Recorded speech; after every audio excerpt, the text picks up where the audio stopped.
Don't change that dial. It's time for your go-to source for all things entertainment and caffeinated. Now give it up and welcome to the stage, Eva and DJ!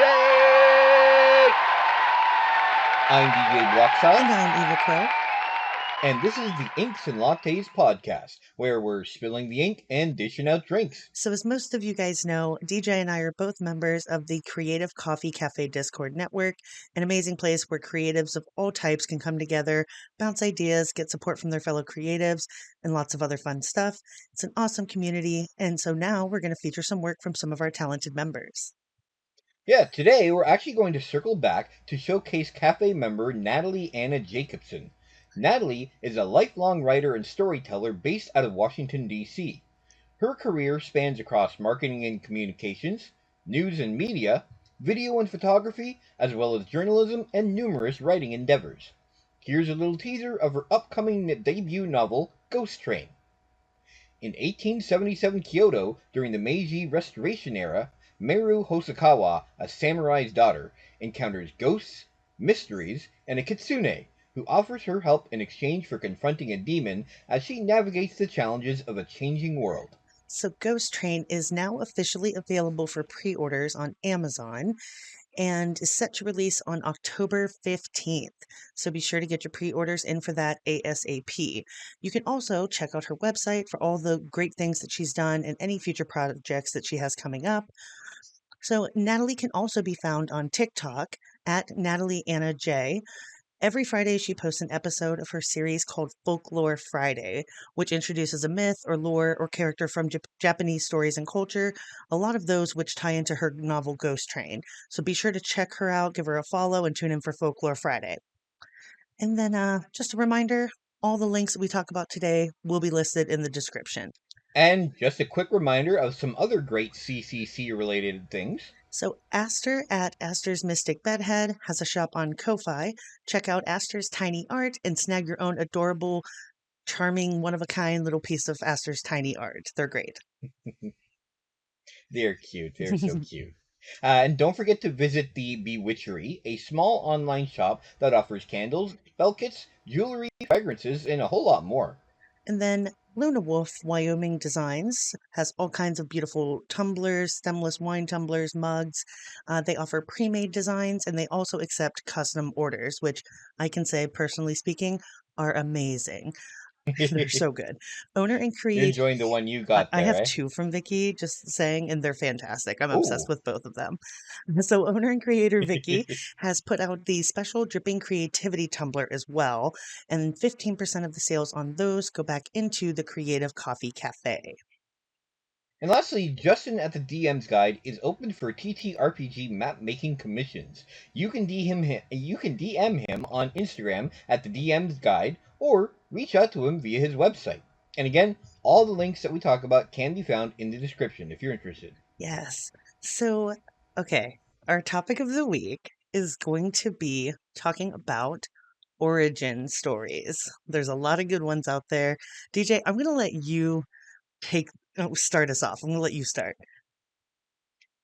Okay, I guess since I'm the one who had the idea, because I just had the idea of just like origin stories are kind of back in again now. Like I feel the Marvel Cinematic Universe in particular really jump started the origin stories idea. Well, not idea, but like interest in it, Right. right? So like they with the Iron Man, and then you had the Captain America, and then basically every character that had been in the Avengers at this point ended up with their own basically origin story. They had their own movie was basically their origin story.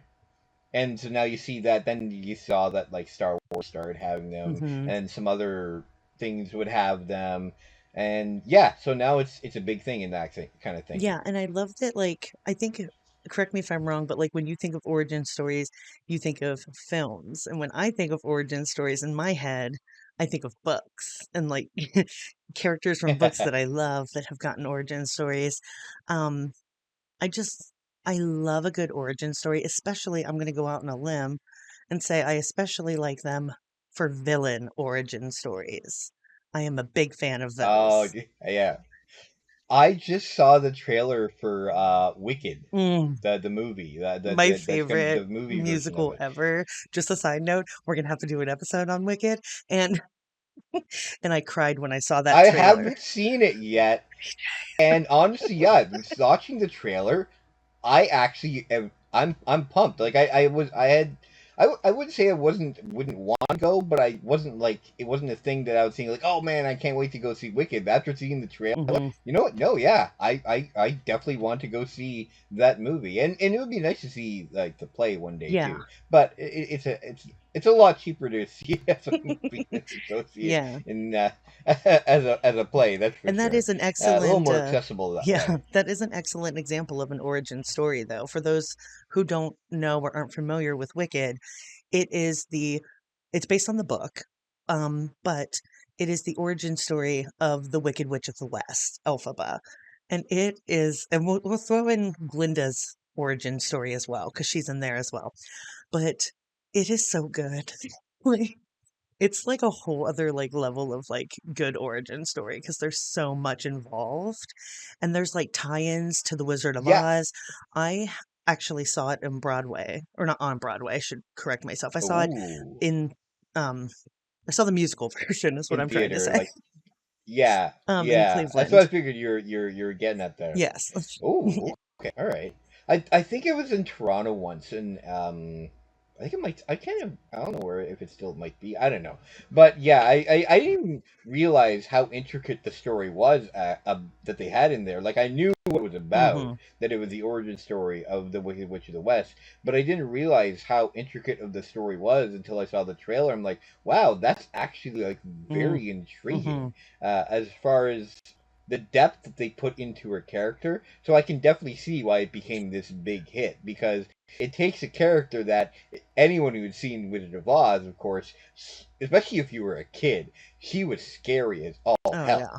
in that one, and she Hmm. was very much like, okay, she is one of the premier villains in films Yeah. of all time, really. Considering like how old that movie is now at this Hmm. point, I you could almost say she was probably one of the biggest um, one of the first real big Like villains, iconic like villains, fictional yeah, for villains in that kind of sure. sense. Yeah, Yeah, iconic, and that's like definitely. one of And to those. have her have an origin story. That's one of those that kind of comes to mind when I think of like a villain origin story, is because I've been following Wicked since I was in high school when it was really like first coming out big on Broadway and everything, and I was a choir kid. So, uh, one of the things DJ and I shares, if anybody didn't know, both choir kids.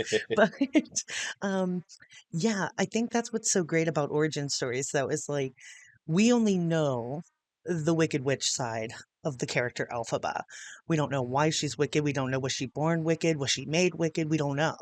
Well, when you watch Wicked, the musical or the movie, or read the book, you find out exactly why she is the way she is.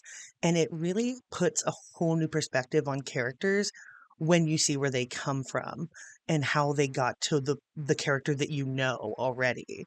And I love that about origin stories because especially with villains, like I said, that's kind of my thing, is you're like, oh, that makes sense. And I'm a super empathetic person. I'm an empath by nature, so I can relate to villains. I am that person who's like, oh, they had a hard time in life. No wonder they're awful Yeah, now. it definitely it gives depth to the characters because I will say one thing I've never liked in a lot of like movies and books and stuff like that is when the villain is just when they don't have depth, when Yeah, their entire purpose is that they are just they're bad. just Why bad are for they bad. bad? Yep. No one knows. They're comically evil in that kind of sense. Hmm. Like that term, or where they're comically evil to the point where they're why are they bad? We don't know. No one We cares. just accept it They just blindly. are. We just accept that they're Hmm. bad and they're doing these bad things for because they're evil. Right. And I like that I agree with you on the villain origin stories are nice because it shows that there's often depth behind why they do what we do, and it shows that everything's not always black and white as far as Right. that's concerned. There are shades of gray when it comes to what people are like, and everyone has their past, Right. and what you see, and that's why like with a lot of movies and stories and stuff like that, what you often see is a small glimpse Mhm. of that person's life. You see them at a particular point in time, or maybe like a certain like glimpse, but sometimes in order to understand where someone is at that point in time, to really understand why they are, you have to understand where they came from. Right, right, and that does go both ways for the hero and the villain. I mean, I just think I gravitate towards Yeah. villains just for whatever reason, because I like all the spooky, all the bad, all the all that stuff. But just origin stories in general, just seeing the growth of a character is, ugh, God, it makes like a whole other level. Like I even love it when like I'm trying to think of one that's. Do you have one that comes to mind that you love for like a hero origin? For hero origin, like, well, there's like comic books and stuff. That's the I know big when one it that comes comes to to the mind Marvel for me. Cinematic Universe, Hmm. yeah, like comic books, of course. Then you've got, of course, Superman, Spider-Man. Always, I feel like the Spider-Man movies are always just about origin story. Like Hmm. the very first one is always the one that people love, and then the ones after are kind of like, eh. But it's just the whole fish out of water kind of thing there, right? Right, right. I did kind of like Google before we did this episode just to see if any like came to mind that I didn't necessarily consider that were origin stories.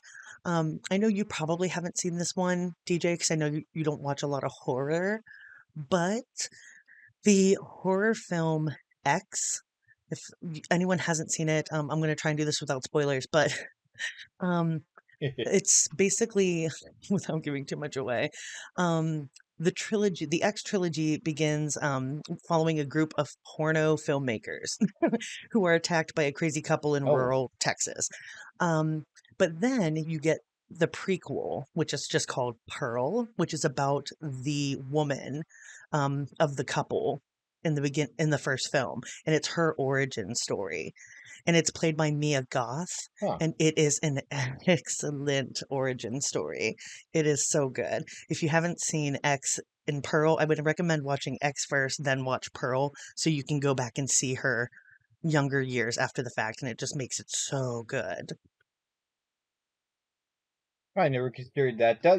It's. I mean, yeah, you're right. I never watched that because, like he said, you're right. I'm not really a horror movie kind of person like that. Right. That's interesting to know. I mean, as far as heroes concerned, the one I'd probably talk about right now would be the one that I'm gonna have for my pick of the week. Mm. But one thing I was going to mention too about origin stories in general is that origin stories have always been a thing, really, because Hmm. origin stories really, another term you could call them are myths, really, Right. in a way, in a lot of cases, where myths are basically origin stories for life Right. or for certain like civilizations, and kind of like this is how we came to be. This is the origin of us kind of Hmm. idea, right? Or the origin story of, say, Hercules or stuff like that, where these myths come up to originate and explain how they came to be. And that, I feel like origin stories are just always going to be a thing, really. And Yeah. it's a matter of just refining how we show it. And I guess what I really like about origin stories is that in order to make one, and in order to make a really good one, you have to, it comes down to the characterization in that kind of sense. Right. And characterization in movies is something, and in stories, I love stories that have good characterizations Hmm. and good depth of the characters. And in order to make a good origin story, you need to have a good character. You need to be able to go into that character's mind and understand how they came to be, why they are and how they are, Right. and all the stuff they would have had to go through. And yeah, so like that's just, I love origin stories just for that reason, to be able to acquire the empathy and understanding to make a good origin story. Right. And the one that comes to mind for me personally when it comes to like superhero or hero of any kind is Batman. It is a solid origin story. I love Batman's origin story. Like little Bruce Wayne, with the whole thing with his parents. It's so good. And it's such a like clear and kind of concise thing that happens. And it affects the rest of his life. And it completely builds the person that Bruce Wayne becomes and that Batman is. And I love it. It's like one of my favorite, just like most simplistic, just like this is what it is. And now he does this. And it's like, yes, I love the Well, Batman story. yeah, and one thing I always appreciate actually about Batman as a comic superhero is that unlike most of the other superheroes, it's not something that is in it in his like he's not like Superman who was Yeah, born Superman. yeah, Batman wasn't born Batman, and he didn't become Batman through some like thing that affected him. He just decided to become Batman. right. It was a conscious decision that he made to be this person. And that's why I love Batman too. That's why he will forever be my favorite of all the superheroes, all the classic superheroes. It's Batman for me because he's just a man. In the end, he's just Bruce Wayne. Yeah, yeah, And it's so exactly. good. He's not a super really hero. And it's funny because like on one hand I like him because he's not like a Hmm. superhero. He doesn't have superpowers. He's just a guy who's just created a persona and he just has all these gadgets and stuff. And then being the only thing I don't like about it is basically just like he's superhero in the fact that he is really really really really rich. Right, right. That is his superpower. That he is He's really got rich. big Because if he pockets. wasn't really super rich, he would never be able to do the things that he For has. sure. That's his biggest superpower. It's just that he's got deep pockets.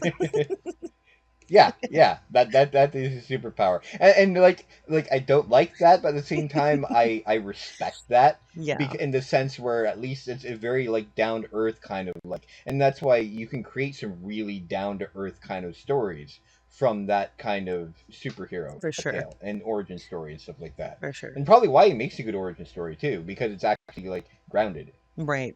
Right. Agreed.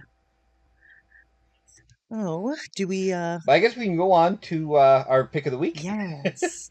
Do you want to go first or do you want me to go first?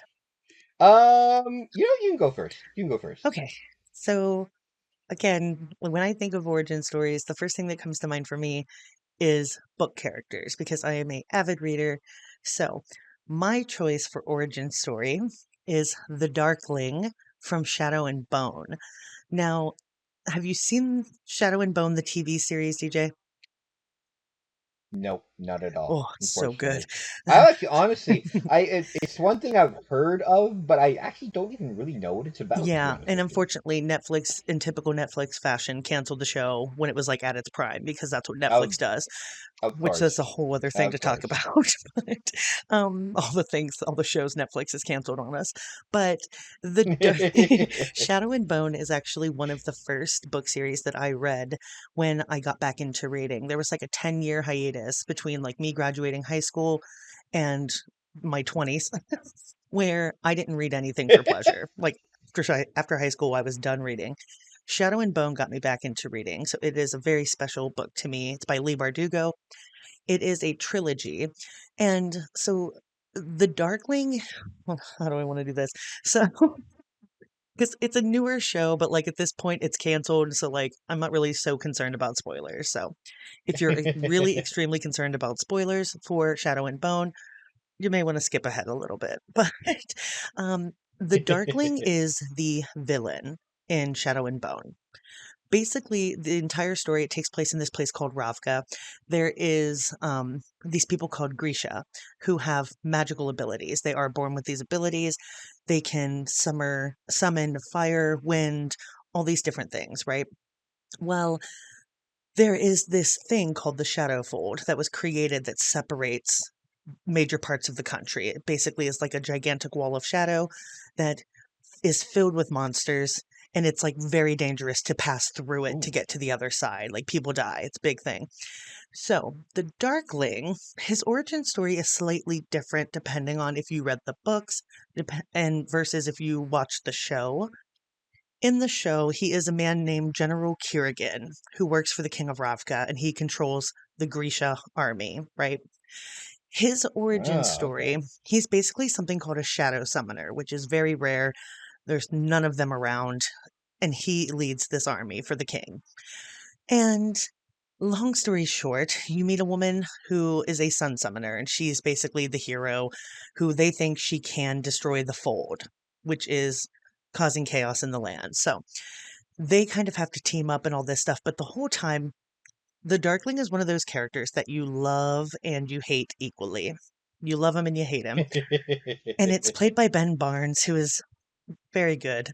Ben Barnes is excellent as the Darkling, aka General Kerrigan. But the whole purpose of it is like they're trying to destroy the fold, right? But then you find Okay. out pretty early on, actually. I think you find out in the first book in the first series of the show, or the first season of the show, that the person who invented the fold, the shadow fold, was this guy way back when, right? The Black Heretic is what they called him. Lo and behold, the Darkling is the Black Heretic. He is that person who created the fold all this time ago. And his origin Of story, course. right? His origin story is kind of where it comes into play, where in the show, he basically is leader of the Second Army, aka the Grisha Army, the magical people. And the King of Ravka starts to think, he's getting a little too powerful. We should probably get rid of Hmm. him, right?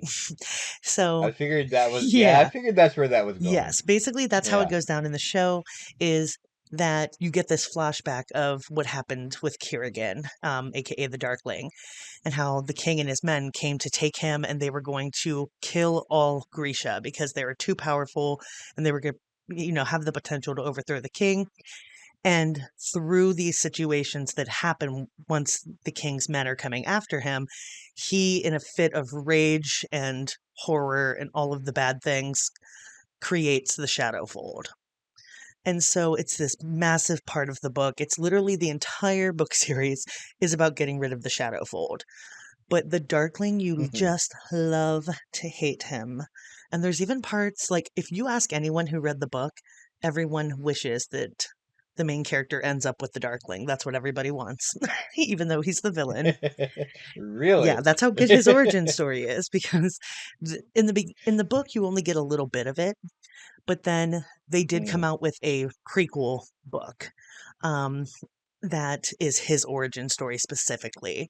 So it's one of those things where when the series first came out, you only got so much of it and you only knew the basics that he was the Black Heretic and blah, blah, blah. He created the fold. But through his origin story, you're reading it or you're watching it on the show and you're like, can't blame him. Kind of can't blame him. Yeah, because you kind of start to empathize with Yeah, him you're there, eh? like, yeah, they put you up against a wall. What are you gonna do? Like the whole time you're like, yeah, I get it. Kind of get it. Is it Yeah, awful? Yes. I love stuff like that too, where they're where you flip the script and where Hmm. you find out that the person you thought was the villain the whole time and the person you thought were the good guys the whole time, Hmm. all of a sudden it takes on shades of gray where you're like, oh wait, okay, maybe the villain wasn't so bad. And it goes Yeah. back to where you said, right, where you like those villain origin stories because it really shows that sometimes it's not so black and white about who's the villain and who's the hero. Oh, for sure. And he's a perfect And example of that kind of character because you know he's bad. You know he's bad. Like, from the moment she meets him, you're like, I like him, but I feel like he's up to no good. And then you find out all the shit that he's done and who he actually is. And there is a moment where you're and you like, find out. man, he's bad. That sucks. But then you still kind of root for him at times. It's very bizarre how and it's not like just because he's like hot, it's not one of those. I mean, he is, but it's not just that.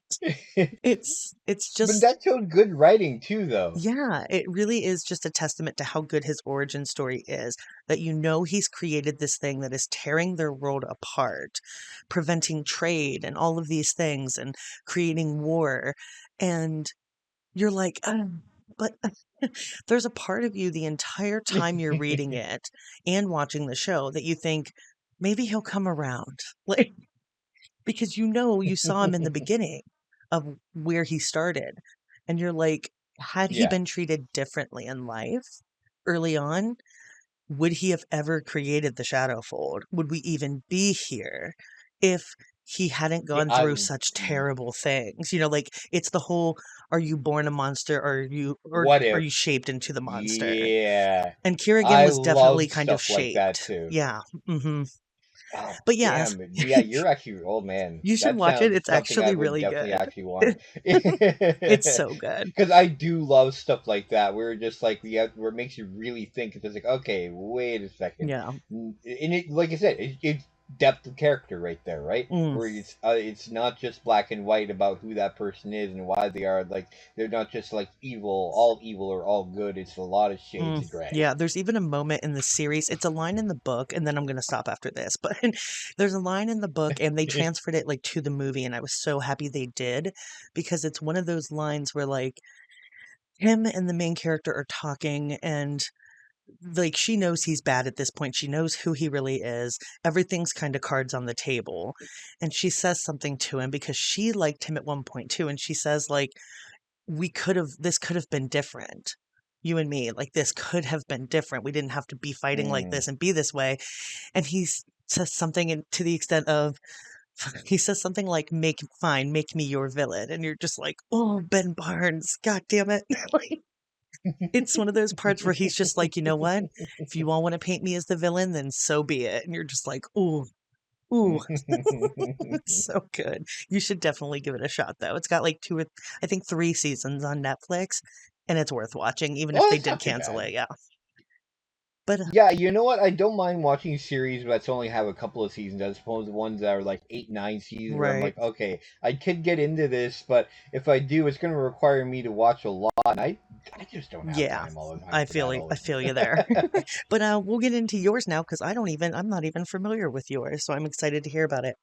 Really? Mhm. Really? Mhm. Okay, I was actually going to ask if you'd seen this. So my favorite origin story is actually the series Andor. So it's actually a part of the Star Wars Oh, okay. universe. Yeah. So have you seen Oh, what? How much of Star Wars stuff have it's you my seen? great shame. I've only you're outing me. I've only seen part of the first Star Wars film and the one with the Ewoks in it. Oh I wow. know. It's Okay. on my Oh list. wow. All right. Nobody come for me. You know It's on what? my No, list. there's no shame. I'm not going to shame you because no, there should be like everyone sees it. Everyone and there's no reason you should have to either. Other than that, you want to be able to talk with everyone It's else that mainly has that. seen It's it. mainly But I that I want mean, to be like, like part of the Star Wars club. yeah.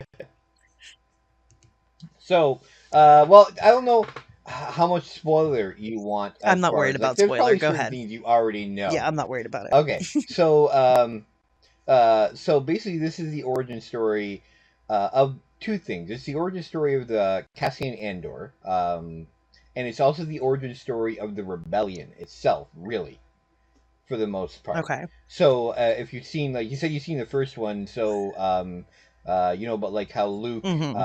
and is like joins the rebellion, and basically they're rebelling against the Empire. They're rebelling against Darth Vader Right. and the Empire, and trying to stop their fascist rule, basically. Right.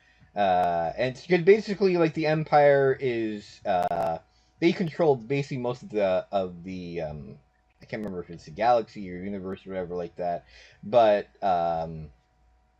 they're basically in charge and they wield their power. They wield their power hard. Hmm. And then you've got the rebellion. So the rebellion is basically everyone else who just wants to try to bring down the Empire and stop the Empire. Right. And so in the original, the first Star Wars movie basically starts with the rebellion trying to like already like doing its thing, and this is them trying to finally actually defeat the Empire. Hmm. Uh, so they had like that. That was actually episode 4. It was the very first one from 1977, and then you had episode 5 and 6 come after, and then in the late 90s they started episode 1, 2, and 3, which actually are kind of like the origin story of Darth Vader. Okay. Then after that, I can't remember when it came out, but 2016, they came out with a film called Rogue One, Hmm. which was actually the name of, I believe, it was the name of the ship that I can't remember what it was now, and actually now I'm going to get to it. I'm going to say it wrong anyway. But basically, is the origin story. It basically Rogue One ends where episode 4, the very first one in 1977, starts. Okay. So literally, the beginning of the 1977 Star Wars: A New Hope is the starts at the end of Rogue One. Right. So Rogue One basically shows, because basically at the end of the first of A New Hope, at the end what they do is the entire time they're trying to get these plans to destroy the Death Star. Mm-hmm.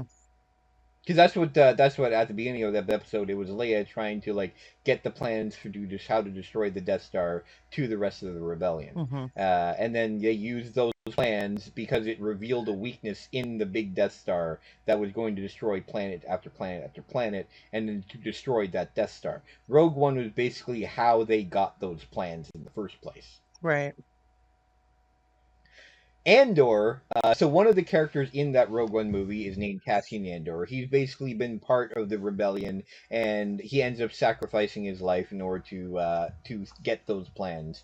And what the series Andor is basically an origin story of how he became part of the rebellion, and it actually gets into how the rebellion started in the first place, and how the rebellions and stuff like that. There's often a lot of sacrifices that you have to make in order to defeat big, large empires like that. And sometimes it can require you doing things that you never would have thought or that you would have had to do. Mm-hmm.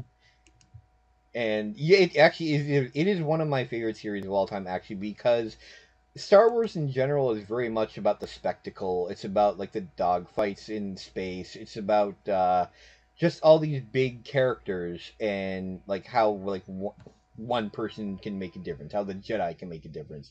Whereas Andor is much more grounded, and it's about uh, requiring a collective buy-in from everyone in order to defeat this big empire, Right. and how you really need to sacrifice and you really need to work with everyone in order to form the kind of rebellion that's needed to fight back against a big evil empire.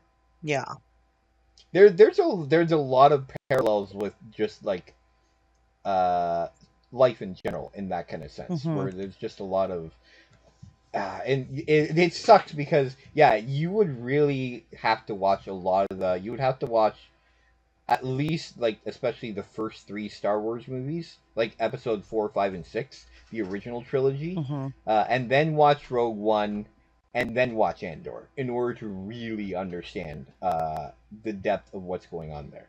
I'm, I'm trying to think. Could you watch Andor without actually seeing any of the other Star Wars? You probably could, but I don't think you'd get the same amount of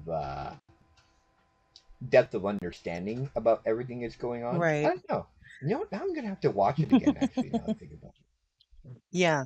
Yeah. I plan on watching them all because I did. I had no idea who Andor even was when I saw you put that on there because I've just never it. watched You know them. what you should do? You know what you should do actually, because this is actually a rare thing to find. You should stream yourself watching it. I should. Watching Star Because Wars think for the how many first time. there, considering how many. No, seriously, how many people are there at this point though? I know. That one that have never watched it, and two, like because it's not just about people that haven't watched it. Because at this point, I imagine a lot of people that haven't watched it because they're just never going Right. And like for me, it to. never came up. I have no excuse. I want to. I just That's haven't. fair. There are certain things where it took me a long time before I even watched things like what was it? I actually took me a while before I ever watched Star Trek, for instance. I've I never was watched never a it thing I either. watched until yeah, like I never got into that at all. Karate Kid I finally watched for the first time a while ago. Nice. Um, yeah, like the whole Karate Kid trilogy. I never really, and it's funny because like once I started watching it, all of a sudden I get, well, that's why people call me Daniel-san. Yeah, I have like a Star Wars themed nickname at work, but I've never actually seen it. So, but yeah, I think unless you wanted to add something, we're almost out of time. So if you wanted to add anything else, No, I think I'm good actually. That's yeah, definitely the origin story there. Yeah, I like that one. I think that's going to wrap up this week's episode of Inks and Lattes. So thanks for hanging out with us. We are here every Wednesday as part of the Dripping Creativity podcast, hoping hosted by the amazing Chris Corbin. So please be sure to subscribe if you haven't already. And if you want more information about the Creative Coffee Cafe and how you can get involved, you can go to the website, creativecoffeecafe.com, and get more info. You can sign up. There's a sign up form for the Discord. You can even just join the Discord if you want. Just straight up, just join the Discord, Creative Coffee Cafe. And if you have any news or projects that you want to share, send it to submit@creativecoffeecafe.com, and if we can, we'll get it on the next episode. Thanks again for tuning in to Inks and Lattes, where we're spilling the ink and dishing out drinks. Bye.